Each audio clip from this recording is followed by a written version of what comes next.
Prime Minister chaired a government meeting with localities on economic growth in 2025.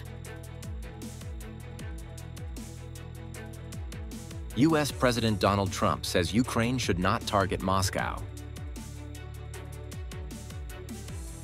Residents enjoy modern living space at Eco Central Park urban area.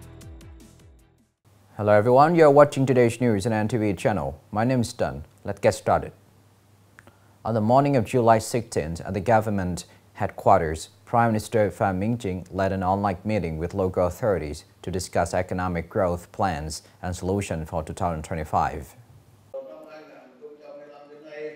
Speaking at the conference, Prime Minister Phạm Minh Chính stated that since the beginning of this term, our country has faced numerous immense difficulties and challenges, such as the COVID-19 pandemic, geopolitical competition, trade competition, natural disasters, and climate change. However, under the party's leadership, we have maintained macroeconomic stability, controlled inflation, boosted growth, and firmly preserved independence, sovereignty, unity, and territorial integrity.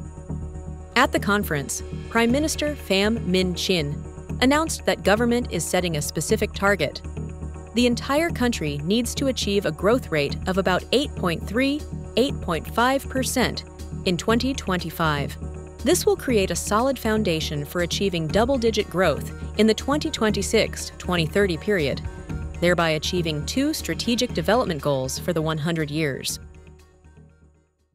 U.S. President Donald Trump said Ukraine should not attack Moscow after Russia warned that a new U.S. weapons plant and sanctions could delay peace talks.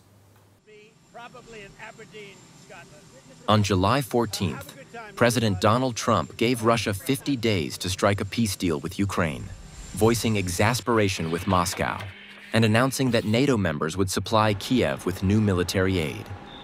In what would be an even more extraordinary shift, the Financial Times reported that Mr. Trump spoke to Ukrainian President Volodymyr Zelensky about providing U.S. missiles to hit Moscow. Under pressure from President Trump, Moscow and Kyiv opened talks on the conflict, which has ground on for more than 3 years. But the only concrete result has been prisoner exchanges. Russia has rejected calls for a ceasefire and launched a record number of drones and missiles at Ukraine in recent months. Moscow said it needed more time to respond fully to Trump's Monday announcement, but suggested it was not conducive to diplomacy.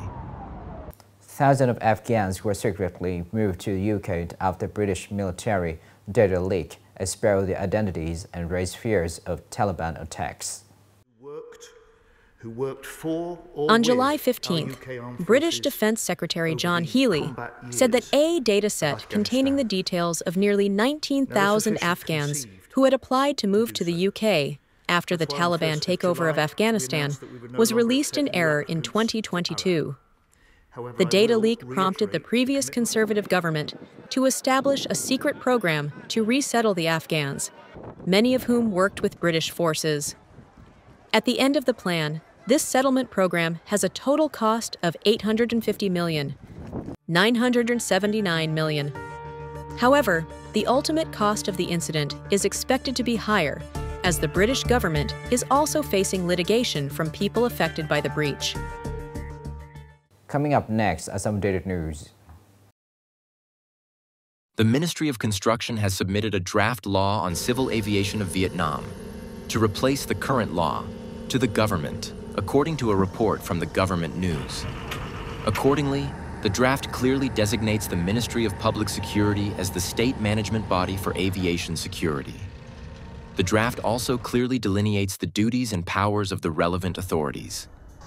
Noteworthy, the draft amends regulations on airport planning, investment, and operation to be more flexible and aligned with common international models.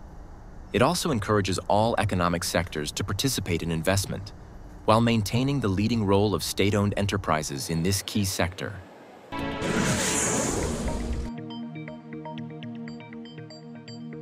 More than 4,000 foreigners in Ho Chi Minh City have applied for Level 2 Digital Identification, ID, through the VNEID app since the beginning of this month, with local police processing over 400 applications daily. during the city's 50-day campaign from July 1st to August 19th to streamline digital ID registration for foreigners. Immigration officers have extended working hours from 7:30 a.m. to 9 p.m. daily to handle applications, excluding weekends and public holidays. Foreigners living or working in Ho Chi Minh City can bring their passports or temporary Dutch permanent residence cards and a verified phone number to register for Level 2 digital ID.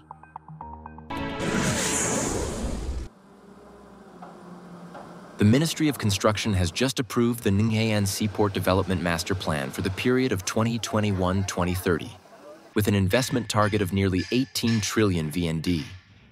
The project includes 9 major berths, with a total pier length ranging from 5,151 to 5,926 meters, increasing handling capacity to 26.75 million tons of goods per year. Notably, North Kuala Wharf area will be able to accommodate vessels with a deadweight tonnage of up to 50,000 tons. The Nghệ An Seaport is expected to become a crucial highlight in transportation development, boosting the regional economy. In the past, street-front houses were popular, but today, as lifestyles change, modern urban areas are becoming the top choice for many people.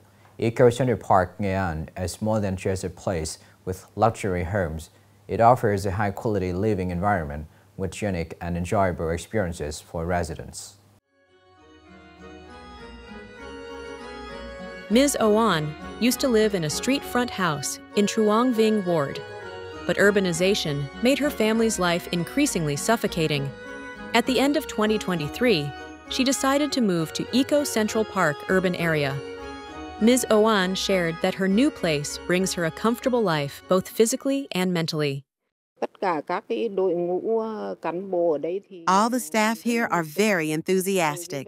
They care a lot about customer care, security, environmental sanitation, and urban management. Up to now, nearly 100 households have moved to live in Eco Central Park urban area. The green and peaceful living space creates conditions for family members to spend time together, enjoying happy moments together. Community facilities such as parks, playgrounds, and sports areas are also places to connect residents, creating a civilized and friendly community. I have lived in Eco Park Hung Yen for 10 years. Now I continue to choose Eco Park Vinh for long-term residents in my old age. I think this is a reliable address for those who choose Eco Park to live. Eco Central Park investor always pays special attention to residents. On weekends, the investor regularly organizes many cultural and entertainment events, helping residents truly experience and enjoy a different life in Eco Central Park urban area. The investor has made several commitments, such as ensuring a green and clean landscape, guaranteeing social order and security, and providing healthcare services and services that connect people with nature. Currently, Eco Central Park urban area has basically completed sports and entertainment items such as clubhouse swimming pool, gym, walking path, 10-hectare Swan Lake, 24/7 security system, ensuring absolute safety for residents. This is the end of the show today. Thank you for watching.